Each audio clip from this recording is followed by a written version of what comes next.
谢谢沈主任啊。Good evening, ladies and gentlemen, and good morning to everyone in China. So this is the second year 大 CGCC 家 Chicago 好，这是我们美国、中国 Roundtable. I would like to express our sincere appreciation to the U.S. Heartland China Association and also Governor Holden for giving us such a great opportunity to talk about the Chinese investment in the U.S. Heartland and also share our view of the agriculture cooperation between U.S. and China. Last 12 months has not been easy.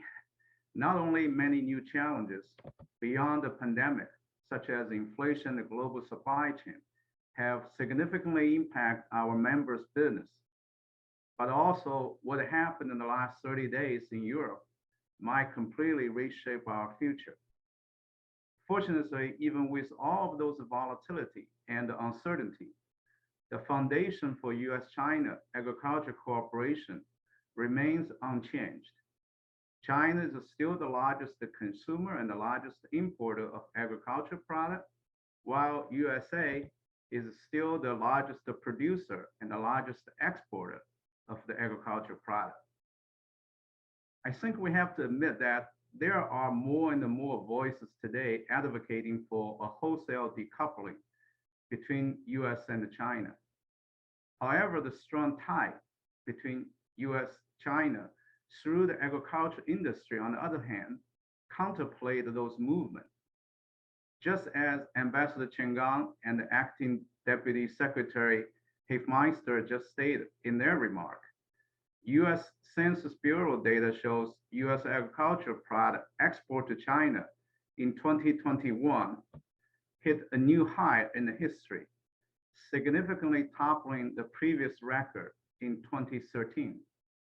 So this indeed offered a great reason for optimism that by working together, we could build back beyond.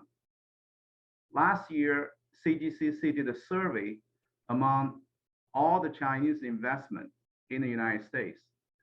The survey shows about 83% of those Chinese companies will either maintain or increase their investment in the USA. There are also over 200 Chinese companies in the Midwest.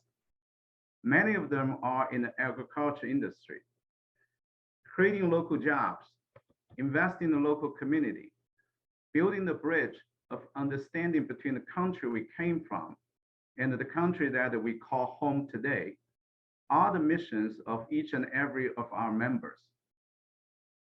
Let me cite what Secretary Hank Paulson just said not too long ago.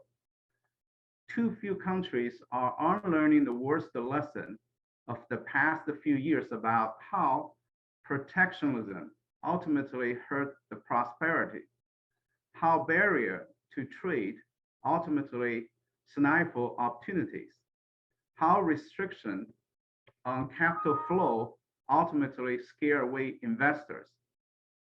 Yes, we do have a lot of challenges, and tomorrow still could be worse. However, for the business to strive, for the community to prosper, and for our generation to live in a hopeful world, I think we have no other choice but do everything we could, just like this roundtable discussion, to promote more dialogue, more compromise, and more cooperation. So I hope every one of us here will add our own piece of brick to the bridge that could lead us to the future, not to the wall that could block our hope. And we really appreciate this opportunity. And obviously at the CGCC Chicago, we will do everything we can to help to promote the relationship. Thank you very much.